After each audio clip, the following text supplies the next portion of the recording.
Alright, so this machine has a keyboard that's not functioning. Some of the keys on it just don't register anything. So the only part that I've skipped that I won't be showing you is all the bottom screws have been removed already, which you can remove with a standard little Phillips screwdriver. Alright, first thing, most important when you're working on these machines, unplug the battery before you do anything, and I like to just touch a power supply to the computer to ground myself before I get started. And I like to put a little magnet on the end of my screwdriver to pick up all these screws. So I'm going to start by removing the motherboard. Now one thing you're going to notice is that this computer is quite dirty and nasty. Like most of the computers that come in with some sort of spill damage on them. So since this computer has had a spill, I'm also going to do a bit of a cleaning on it, because they're going to come back in a month and say that it doesn't turn on or whatever, or it acts funny, and they're going to blame it on me for opening it up for the keyboard. So what I do with all the computers that come in for a keyboard replacement, or I even slightly suspect liquid damage, is I ultrasonically clean the motherboard in the crest over there, which I'll show you soon. So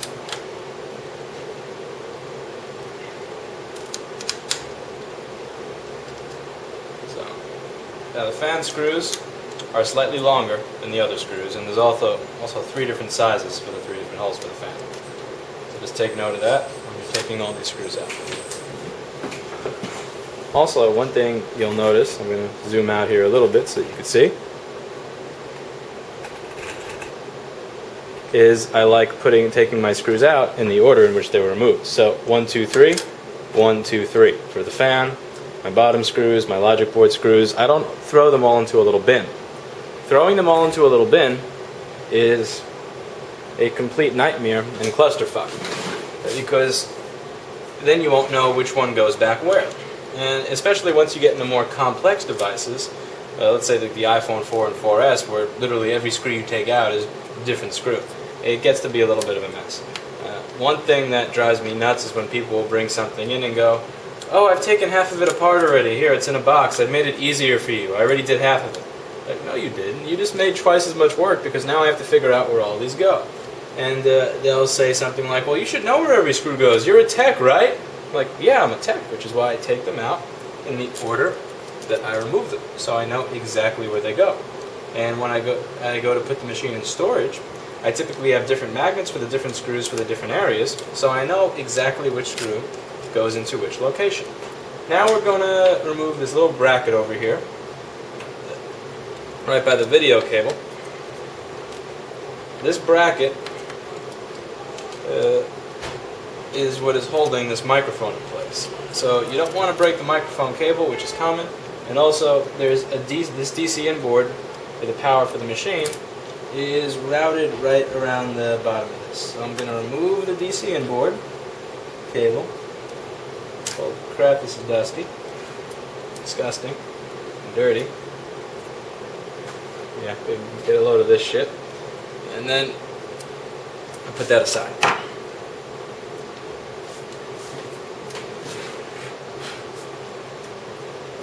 Okay. Now, this is the keyboard backlight, this black piece here. Now I'm going to remove the optical drive.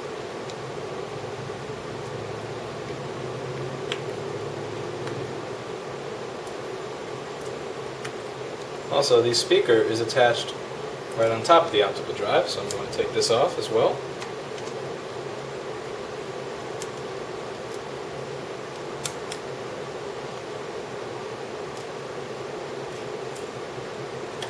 There's another bracket right over here that the speaker screws into. And it's also for one of these bottom screws in the case. So I'm going to take this bracket out so that I can take the CD drive out. You can hear that's the liquid that got spilled into it. Now there's this bracket in the middle here that the motherboard screws into, and that this DVD drive and also part of the speaker screws into. It's held in with 2 screws. We're going to remove the bracket. So now I got this little bracket out here. Now the power button right over here is ready to be removed. It's attached to the keyboard. Also, quick hint, lots of technicians will charge twice as much to perform the exact same keyboard repair if the power button is not working, because the customer doesn't know it's just a keyboard. They think that anything can be wrong with the computer because it's not turning on. 90% of the spills are actually resolved by replacing the keyboard, which houses the power button. So a keyboard replacement that may be $100 to $200 turns into $300 or $400 onto the ambiguous idea that, you know, we're just repairing the whole computer, we're making everything work. When in reality, the keyboard is what's keeping everything from working. So there's a little piece of tape that is routed around this speaker wire.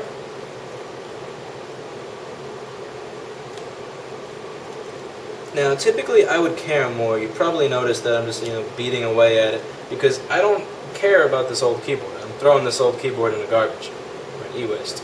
So I don't care if I really mess that wire up, but you should care about this if you're trying to get to, let's say, if you're trying to take out a keyboard that you plan on keeping. I don't plan on keeping this one, so I don't particularly care. Now these 2 tiny screws, make sure you save them somewhere because they're different from every other screw in the computer. If you lose one of these 2, you cannot steal a screw from another part of the computer and put it in there. Now we take out the backlight, which is glued down on the sides here. You don't want to rip it because usually if you rip it, you know, it will not work. And typically on liquid damage, this is the most disgusting part of the machine because you combine a liquid with adhesive, and this is also the first place of the machine where dirt will fall. So if you have a dirty customer, and often they can get quite dirty, this is where you will find all of it.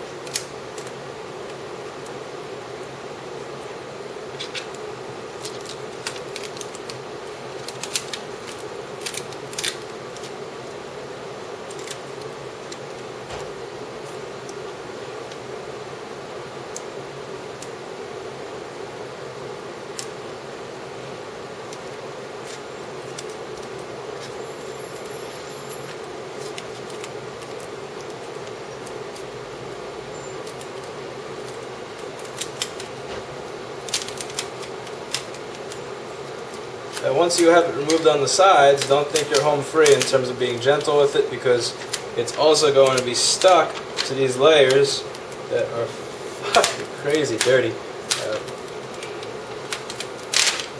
by whatever liquid that was spilled into the machine. This here is nasty. I'm going to be putting that in the ultrasonic cleaner. Also, this here is kind of nasty, and again, I'm already here, so I don't really mind making it better, since I am already inside the computer. So I'm getting the thermal paste replaced on here is the least of the concerns, but it is something that I am going to do while I'm in it. See, look, my screw has a wig. Not touching that shit. Back out of here. Okay, got another screw.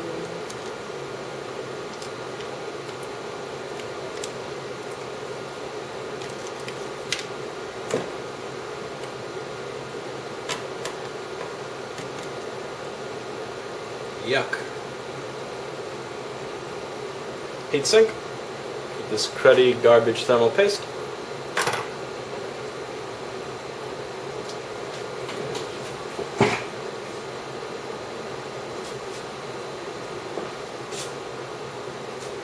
This is the speaker and the microphone right here. Be careful when unplugging those, because it's very easy to pull out those little prongs from the connector, and then you'll be stuck buying another microphone or speaker, or soldering the one that you have to the board. Okay, I'm going to take out the memory.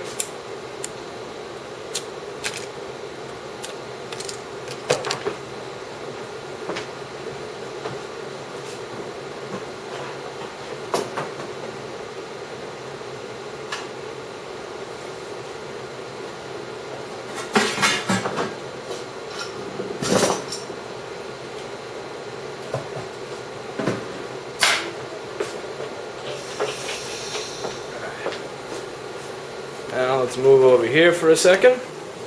This is incredibly bad photography, so please forgive me. Okay, this is my ultrasonic cleaner. I'll blow this board off a little bit because it is disgusting.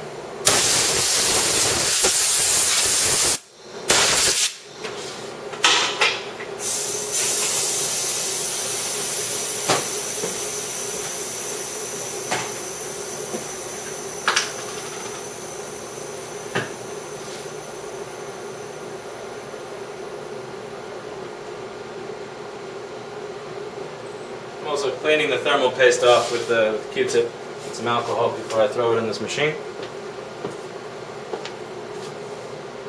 Okay, and the clump.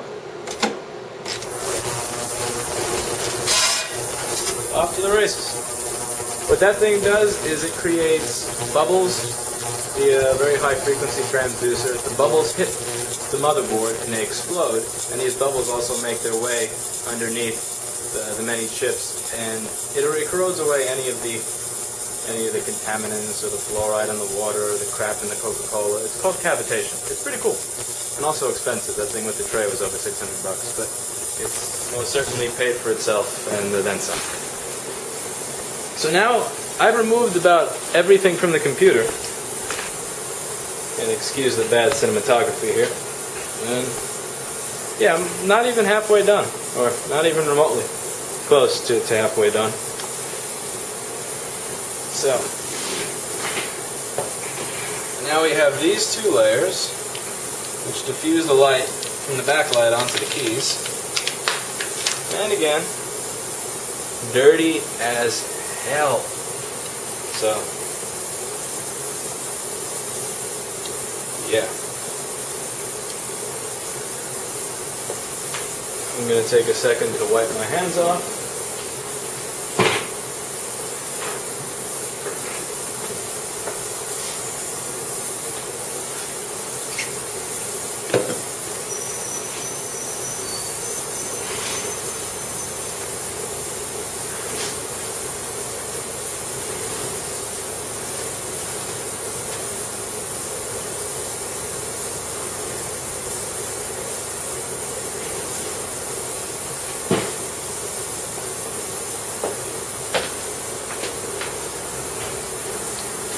Alright, now for the fun part. These are all screws that hold the keyboard in. This keyboard is thinner than a lot of other keyboards, and the way it achieves stability while being as thin as it is by being screwed in literally throughout the entire keyboard. So I put a magnet on the end of my screwdriver and got to remove each screw individually. You may come across a couple of screws that are rusted. Be careful with them. You will need every one of these screws back. This is not like a standard PC or even like other Apples where if you're missing one screw, you can get away with it. There will be a noticeable depression in the keyboard wherever you lost the screw. And the discerning customer will notice and will bitch you out for it. Rightfully so, because you're charging money for it. So,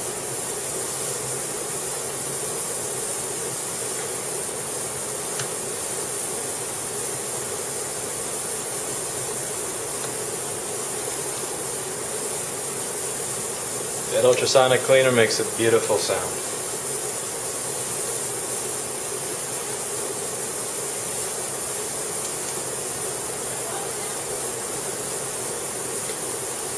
Now in that ultrasonic cleaner, I have a mixture of distilled water and a cleaning agent that's specially formulated for electronics and motherboards and other components so that it gets rid of the crap without taking off what I need.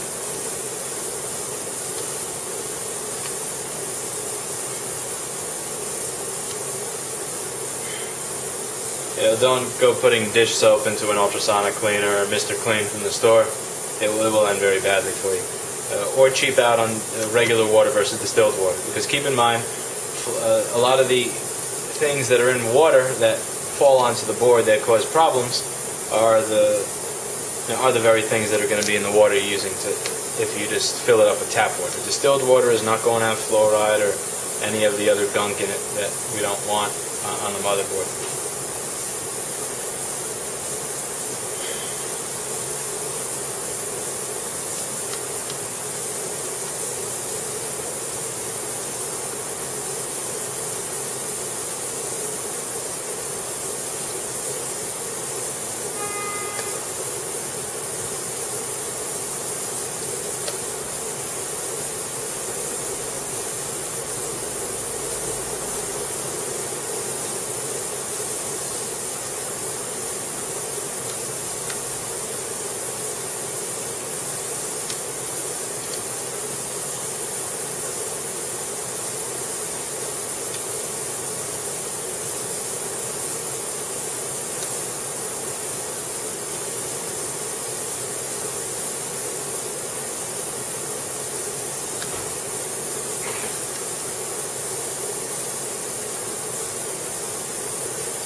I'm going to turn the motherboard around. It's been a few minutes.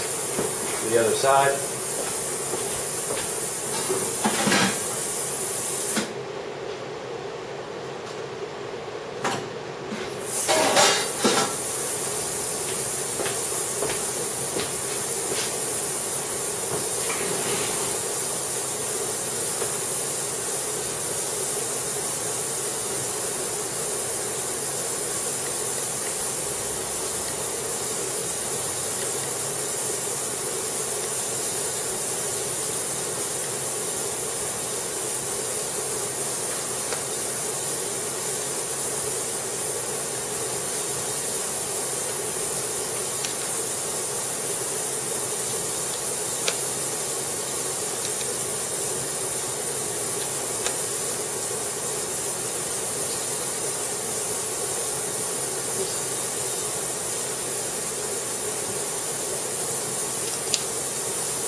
I used to do this taking all the screws out in a row, but this is such a boring and mundane process that I like to give myself the limited entertainment of randomly choosing which screw I'm going to remove.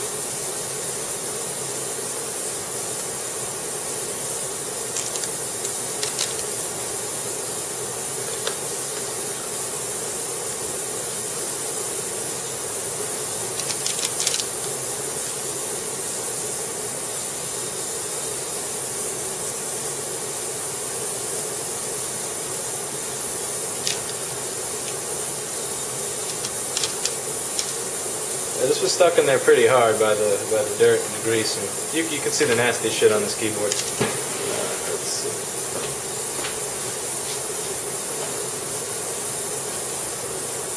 So to compare this to a non-nasty keyboard, the difference doesn't show up on camera as well as I'd like it to, but yeah, skin oils are nasty. Okay, this can go away. I'm not saying I'm gonna make this look brand new, but I don't have it in me to give a computer back to somebody knowing that all that shit is inside of it. So step 1 is shaking the crap out of it. Step 2 is going to be going around it with a Q-tip, some alcohol.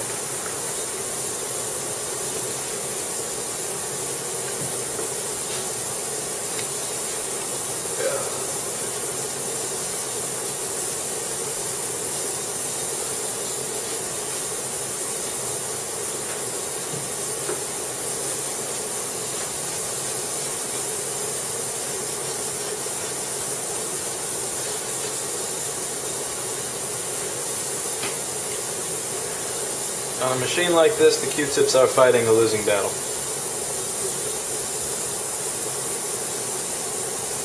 There is far more dirt than I have Q-tips.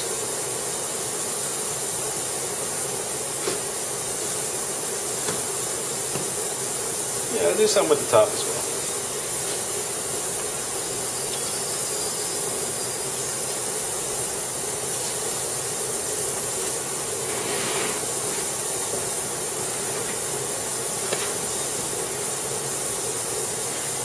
Yeah, I'm not gonna go, drive myself nuts and make sure this is spick and span and beautiful, but you do want to make sure that there isn't a bunch of garbage in between the keys, because it will affect how the keys feel when you type. There are junior technicians that will just take the old keyboard out and throw the new one back in, and it's very rare that you find somebody who complains about how it feels, because typically if they're the kind of person that lets their machine get this dirty, they're not a discerning customer. But I have met one or two that will actually notice the difference in tactile feedback on the keys. So for the last 4 years, every one of these I do, I clean out the excess dirt from inside each key. Not something you have to do, but it's just a good idea.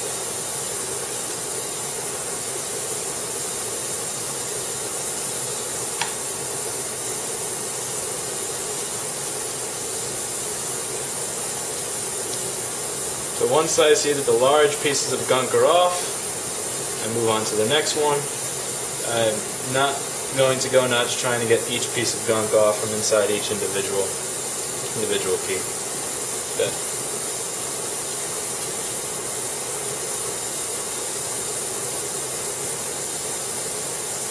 But it's important that you at the very least do this.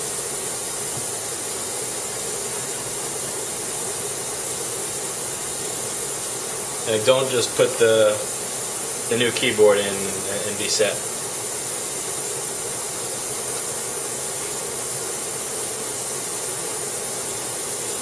Because you will be a lot more pissed if you have to open it again to do this later than you will just cleaning it right now.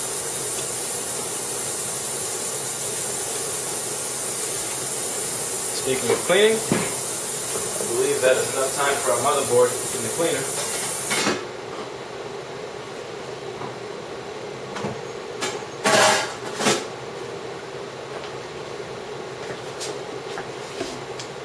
So I'm going to use some alcohol to displace the water on this. It's totally fine if you're using a high percentage alcohol to simply pile it on. Let it get underneath and around every chip. This alcohol does displace water. It does a good job at it. And it evaporates quickly.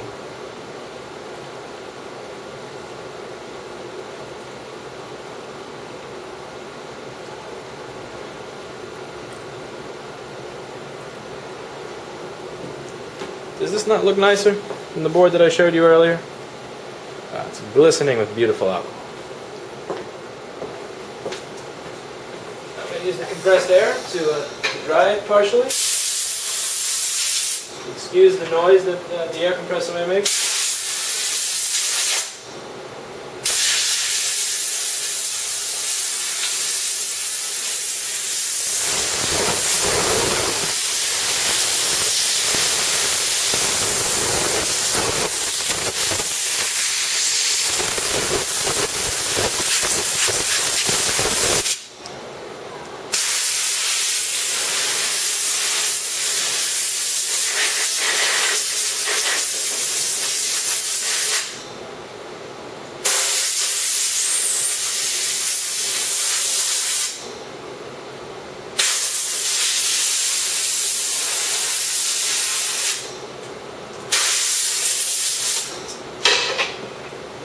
And I actually let the motherboard dry off in the air filter.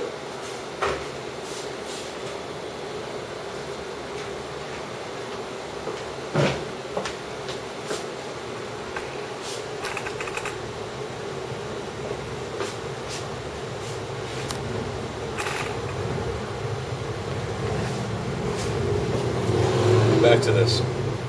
You should, if you're using standard water or something else to clean your board, or you don't have a high pressurized air unit, you should probably let the thing dry out for 1 or 2 days. I'm going to put that board right back in here when I'm done, because the alcohol definitely displaced most of the water, and whatever alcohol was left on that board along with the water was most likely blown off at a 125 psi over there. And lastly, I'm drying it in the air filter. Also a note on compressed air. If you are using a compressed air unit and you want to use it at the highest pressure because you're impatient, like I am, keep the pressure away from certain pieces. For example, the keyboard clip. You don't want the keyboard clip to go flying off the board because you shot it with 125 psi. But high pressure can also be a good tool for a liquid damage board because you will get to see which components are loose or just about to blow off, or which pads are just about to blow off. But that's saved me a couple of times on boards where I was losing my mind, where I couldn't figure out why it wasn't working when everything appeared to be there. But that'll be for another video altogether.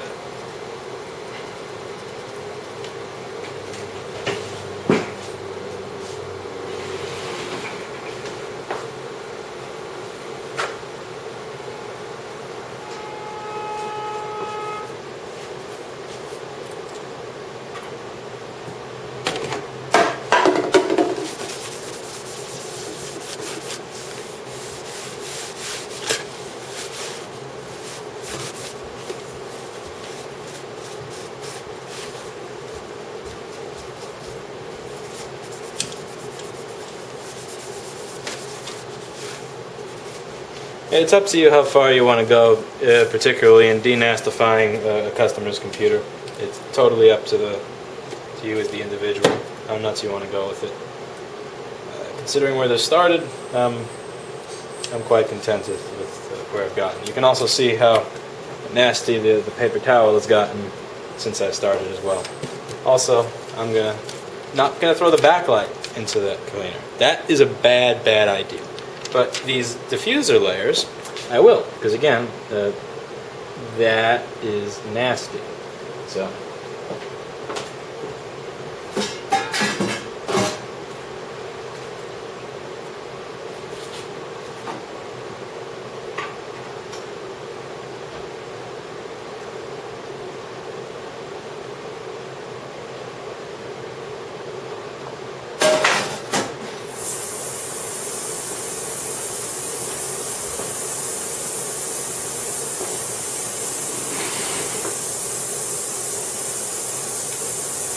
New keyboard.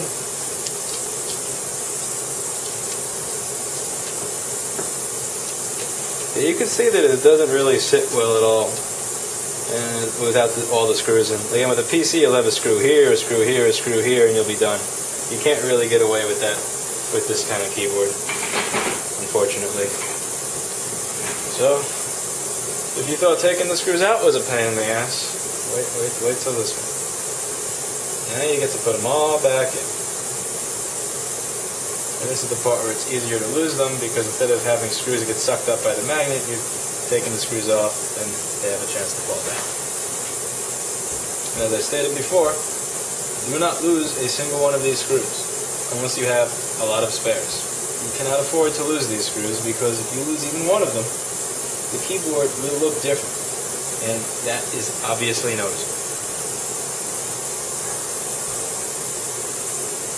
So be careful not to lose a single screw.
If you couldn't tell from how I'm taking these screws off, I'm about ready to go home.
You can tell when you're really tired because you start screwing the screw into where there are no holes.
Now see this here? This is the trackpad cable. Make sure that the trackpad cable is not underneath the keyboard when you screw it in. You really don't want to take this whole thing apart and undo all this shit because you missed one cable. Common mistake.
Now once I'm down on my last screw, I look over all of these holes to make sure that they're all filled with a screw.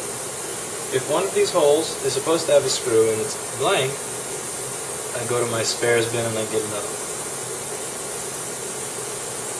And you also got to make sure it looks good. When open, that the keyboard is nice and even, which this one is. And don't go crazy looking for keys to not be even.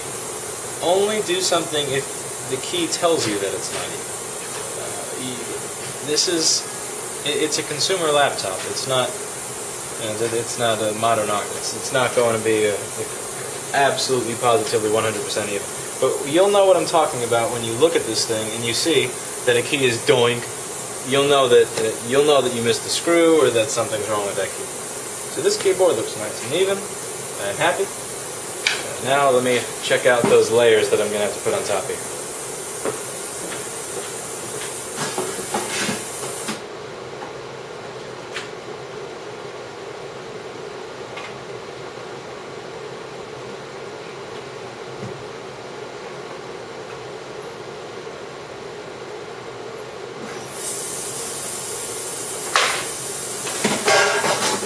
Okay, so they're still kind of disgusting. So I turn them over in the cleaner, and we're going to wait for that a little more.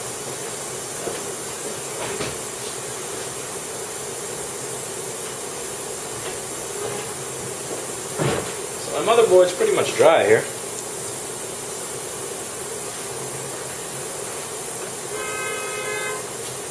I'm going to clean off whatever thermal paste I may have not cleaned off properly the first time around.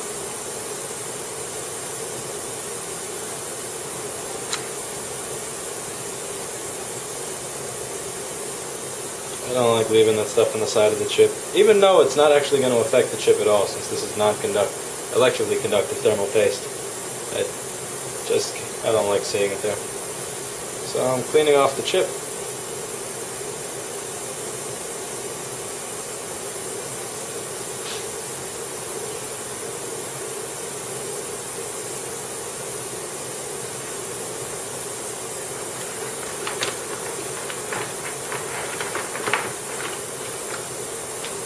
And don't be lazy with this shit. Q-tips are cheap. So you need another one, grab another one.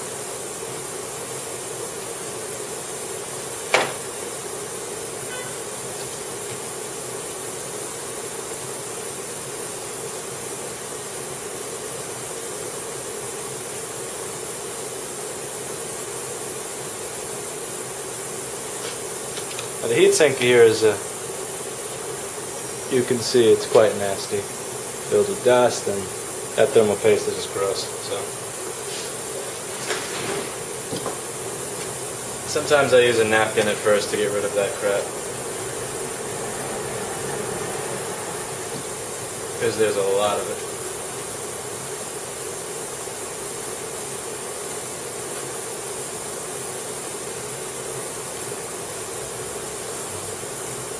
And this stuff is all good maintenance. If you're just in there to replace a keyboard or to replace a hard drive on a machine where you don't have to open the whole thing, I understand. But if you have to open up the entire computer to get to whatever it is you're getting to, this is just good stuff to do. And people will notice it. They'll say, my computer used to run really hot. Now it's cool. And now it doesn't make a lot of noise. And just like people will automatically assume the worst of you because you touch their computer, people will say, the CD drive stopped working right after we replaced my keyboard, even though they haven't used their CD drive for 2 years and it was broken all along. People will notice the good things that you do as well. Don't be a pessimist. So if their computer starts running a lot colder right after you've worked on it, they will credit you with that. And it sits in their mind next time they have a problem. It's not just, let me just go to that guy because he's who I went to last time. People will go to you again because they know that you really did a good job. Okay.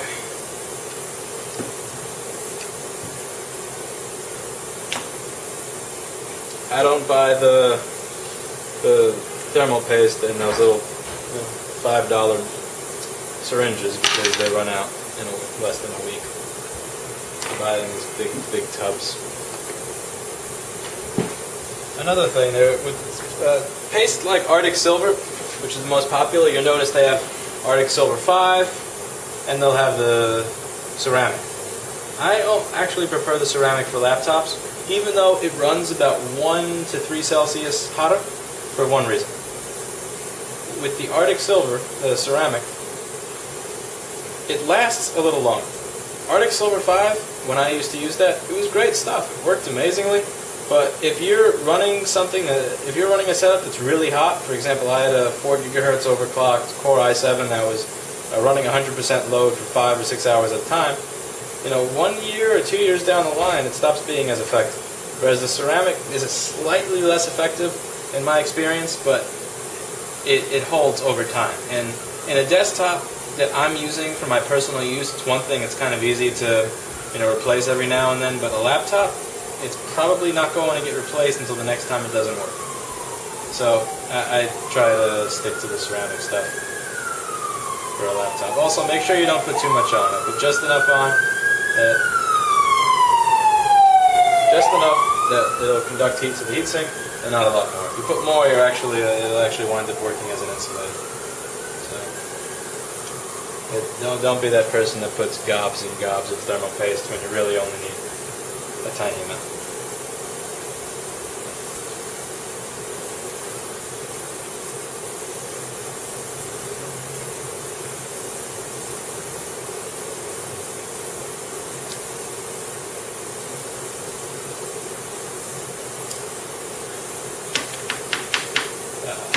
So fucking dirty.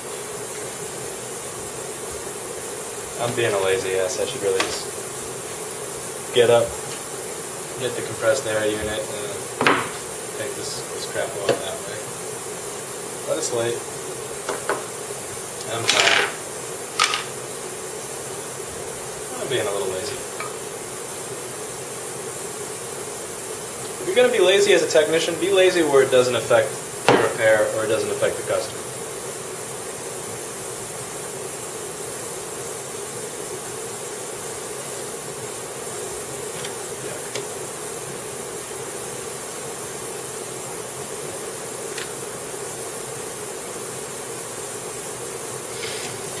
Now comes this speaker and the microphone, as you can see.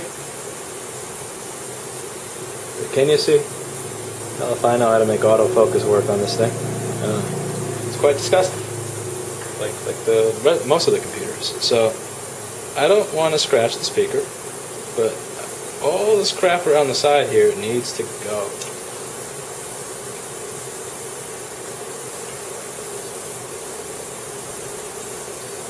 Because we'll make the speaker rattle. But when you play loud music, you'll hear a little bits of distortion that's actually caused by the food and these crumbs. And again, you will be if you open the computer, trust me, you will become to blame for everything that doesn't work on it. So it's good practice to do these little pieces of maintenance while you're working on it.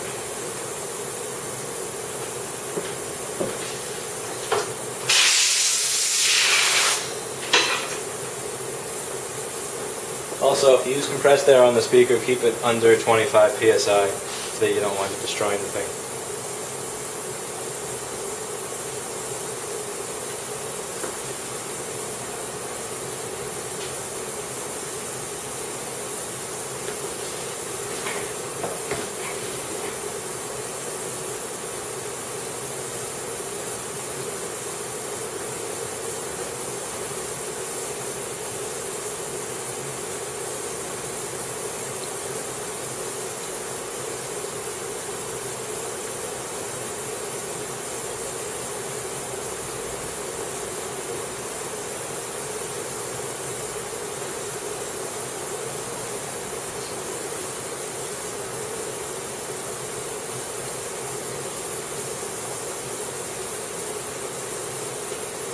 There's already adhesive on the bottom of this, but I still like to put another piece because it's going to fall off as I'm inserting the motherboard in. It always happens for me. Yeah, it's just a pain in the ass.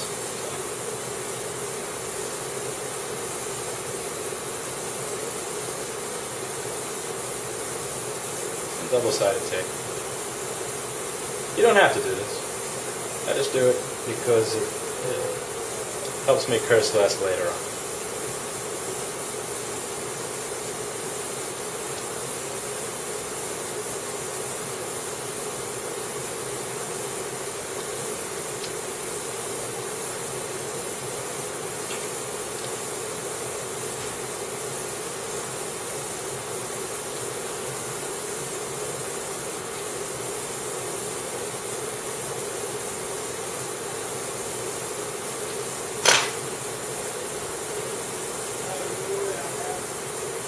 Now you'll see on a lot of these there's typically a little screw hole of some sort and an indent in the speaker, so make sure that that lines up.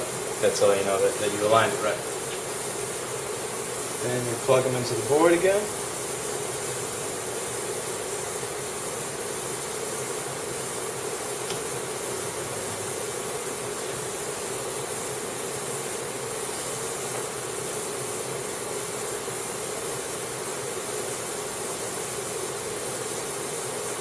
Any luck, you're not half asleep like I am, so you'll route it right the first time. That's another thing in laptop repair. Wire routing and proper wire routing is incredibly important. Plugging the wire in is half the battle. Plugging it in so that it's not crimped by another metal screw or piece that's going to fit there where, let's say audio is going to short to ground or a power supply is not going to short to ground. Wire routing is very important. You don't want anything to be stretched where it's not supposed to be. So.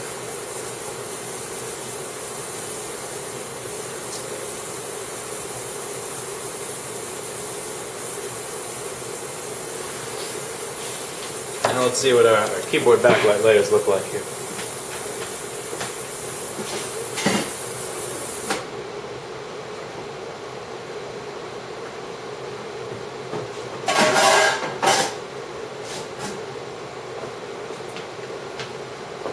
I believe Ultrasonic Cleaner 1, Nasty Computer 0. Yeah, this machine is a lifesaver. This looks good. So I'm just going to dry it off. And excuse the loud noise that's going to be coming from the circuit press.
nice and good and dry. And clean.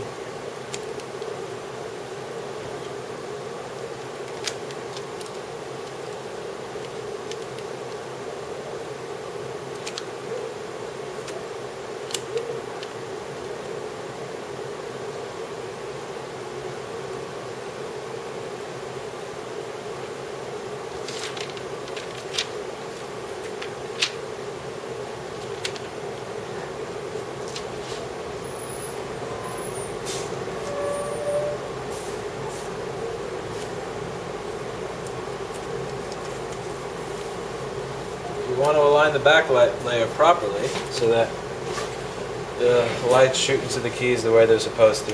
You'll know if you didn't if you only have light down a very tiny section of your keys. If you do, you did it wrong.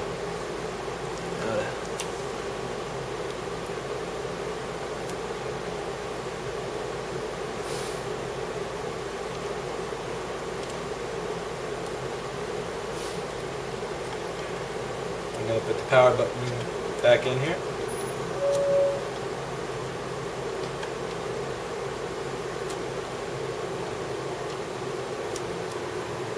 It'd be very nice to this button, because if you rip that cable that the button is attached to, you have to do this all over again. And the 20 or 30 or 40 bucks you spent on your keyboard, or your 150 if you bought it from a place like iFixit, or whatever. Whatever money you spent on this thing is a small consequence. But doing all this work again is absolutely miserable. The only thing worse than doing this once is doing it twice. So we have this in. Now, the bracket. The bracket back in.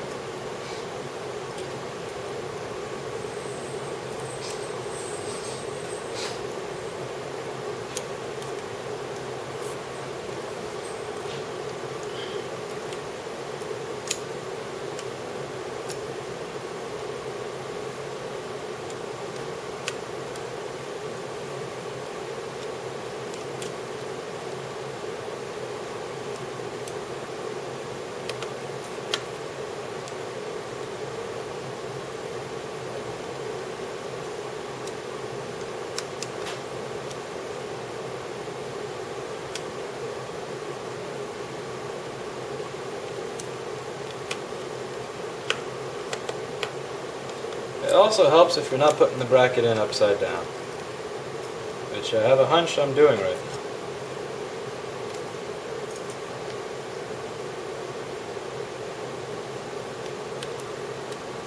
now. I sure was trying to put the thing in upside down.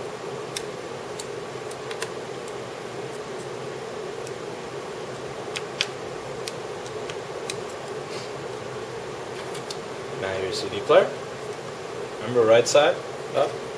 This cable, point down.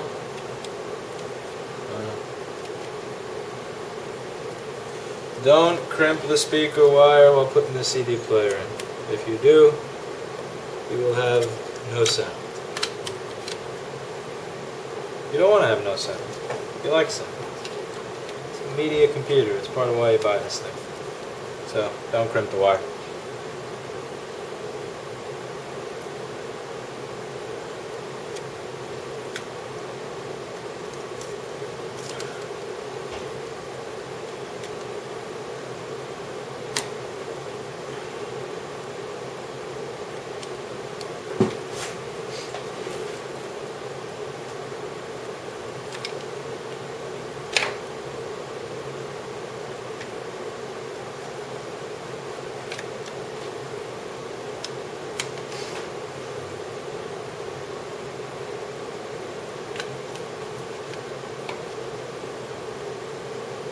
Put the bracket back.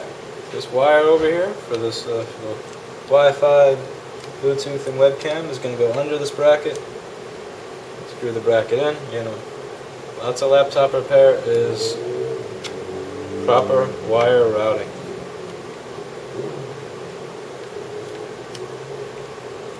When you route the wires properly, life is beautiful. When you route them fucked up, life is miserable.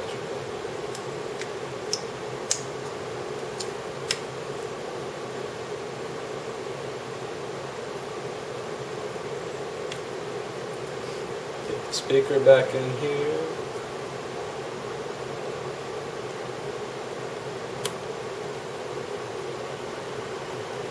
Okay, now putting the motherboard back in. Plug the DC board back into the motherboard. Please don't just put this in here and then plug all the top things on. Somebody used to work for me who would almost never plug the DC inboard, which is this, into the board. And I would have to be that nice guy who would fix your charging problem for free because you had a keyboard done here. When in reality, the charging problem was caused by the fuckwit that didn't plug the DC inboard in. So, if you're a technician working for somebody else, please do this so that the owner doesn't have to charm his way out of your mistakes. And if you're doing it for yourself, please do this so that you can get the money at the end of your repair and not the hassle. There are so many people that do not plug the DC inboard at the end of the keyboard. It blows my mind. Okay. Now, as you're going, make sure that all of these wires are being routed properly. So the first one, the DC inboard, there's a screw holder right here in the case. The DC inboard wire goes this way around the screw holder, not this way. You have the battery indicator, the battery. Now let's go to this side. Keyboard backlight, keyboard, trackpad. This is the hard drive wire, which I keep folded over. This is the optical drive wire, speaker wire, and Wi-Fi, webcam, Bluetooth. Now slide the board in, and also be nice to the microphone here. Don't forget about the microphone. Just slide the board in and make sure that all of those wires are where they're supposed to be. And once all the wires are where they're supposed to be, I like to screw it down in the corners so that the wires don't wind up running under the board, as you can see them doing right now. And there's one right here that almost ran under the board. See what I'm talking about? Trackpad. Stay the fuck there. Okay.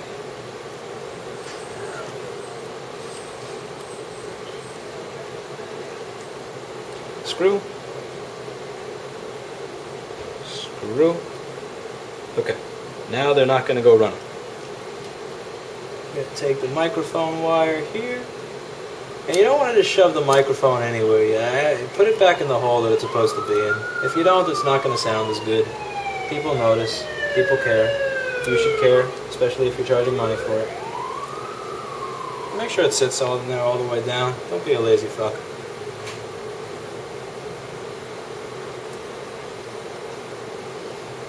It's about 2 a.m. here, and I'm not being a lazy fuck, so you have no excuse for it either. Okay.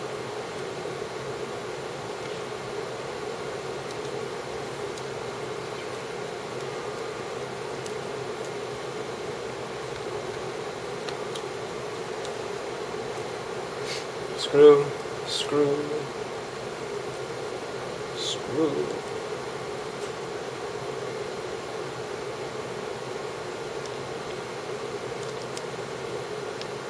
If you've done a really good job, you'll notice at the end of the repair that you have no spare parts. When you buy this keyboard, don't be mistaken, especially if you buy it from me, and there are things left over at the end. Those are not spare parts that I included just as a thank you for your business. That's crap that's supposed to be inside of your laptop that you didn't put back in your laptop. So at the end of your repair, there should be no spare parts. I'm also not scratching the board here. I'm using the side of the screwdriver to help keep this pinned down so that I can plug these cables in. Because these cables can be a nightmare otherwise.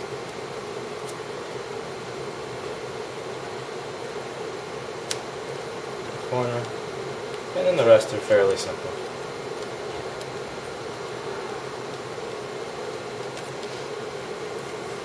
Route your Wi-Fi, webcam, and Bluetooth in between the speaker and the DVD drive. Not on top of, not around, in between. Also, when dealing with the Wi-Fi, webcam, Bluetooth one, make sure you plug it in all the way. So you may have to temporarily remove this silly sticker here to push it in on each side. I'm using a Torx T6 screwdriver's head to push it in on each side. And then look under this thing and make sure that there are no pins showing or that it's not diagonal. This cable carries some power, and you'll wind up blowing a little component over here if you don't plug it in properly, and then you'll have no webcam, Wi-Fi, or Bluetooth. There's a 5 volts going up there. We want to keep the 5 volts going up there and not let it short to ground because it was plugged in improperly. Here we got the other side speaker and subwoofer. Another dust bunny. Where the fuck did you come from? Okay. This is the video cable. Again, very important here because you don't want to blow a backlight fuse on the motherboard. Move this little cushion back. After moving the cushion back, then move this over. And I like to watch that cable the entire time it's going in, then even check again to make sure that it's not plugged in lopsided in any area. I believe it's pin 16 or 17 around there on this model, but those carry the backlight voltage for the screen, the power. You don't want that shorting to ground or another pin. Okay, so my microphone wire was routed right around the hole for this bracket. Again, routing is important. I noticed it before plugging everything in. Please notice these things as you're going. Don't just blindly follow a guide and just screw things in. That's how things get fucked up. If screwing, that's another thing. The same person who would not plug the DC in board in also loved screwing right through the microphone wire. So the bracket is screwed in. Now the fan is left.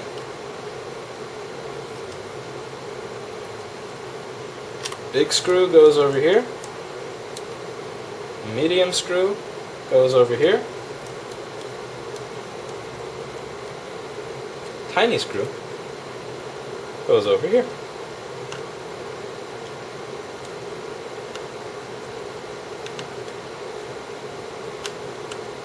Also, if you're ever having a problem inserting a screw, typically it's righty-tighty, lefty-loosey. Go around the left way until you hear it click. Then you'll know you're okay to start going in the right way. Instead of continuing to screw harder and harder, because then you'll wind up stripping it because you're not screwing in the grooves. Lefty-loosey, righty-tighty, go left for loose until you hear click, and then start going in. Also, notice I'm leaving the battery for last. I want to plug everything in without power going to the machine. Don't have power going to the machine while you're unplugging or plugging shit in. Unless it's your computer and you don't care if you break it. If you don't care if you break it, if it's not yours, and you're not really accountable to anybody, then don't care. But if something else breaks on this, I have to wind up eating it, so I don't do that. Now I'm plugging it in before I close the bottom. I'm going to test it. If you don't test it before closing the bottom, it is typically bad luck and it will not work. So I'm going to boot up into safe mode and check all the keys. Or single user mode, I should say. I'm still in Windows mode here.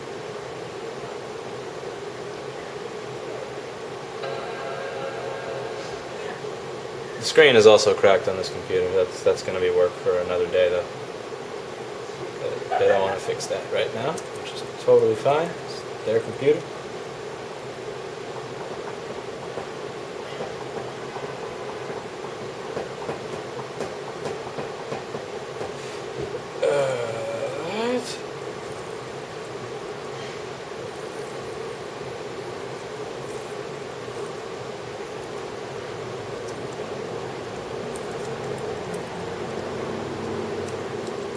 Alright, I'll have to go into the operating system to test the rest of the keys, which I actually can't do since I did forget to ask for that password, but I will do that tomorrow. I'm about to go home. This works.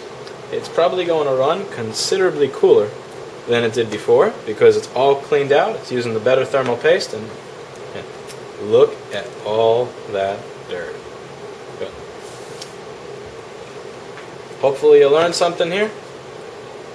Hopefully this helps you with fixing your own machine, and hopefully it's been helpful that I went through the entire process without speeding anything up or working on a perfect case computer where everything was kind of you know those videos that you see online where everything's kind of already done for the person, or they're removing the glass on the MacBook and the glass has already been removed, it barely has glue on it, they just go doink and it comes right off. It doesn't come right off. Or the backlight layer when they're replacing the keyboard has no dirt on it. It just comes off like this. That's not how it is in real life. So hopefully this video is a little bit helpful, since it's working on real machines, no video production effects, and it's all being done with real life computers that are in the real life incoming pile here at the store. So yeah, these are all the machines that we got to work on. It truly never ends. But that's good. Yeah. Until next time, thank you for viewing. Good night.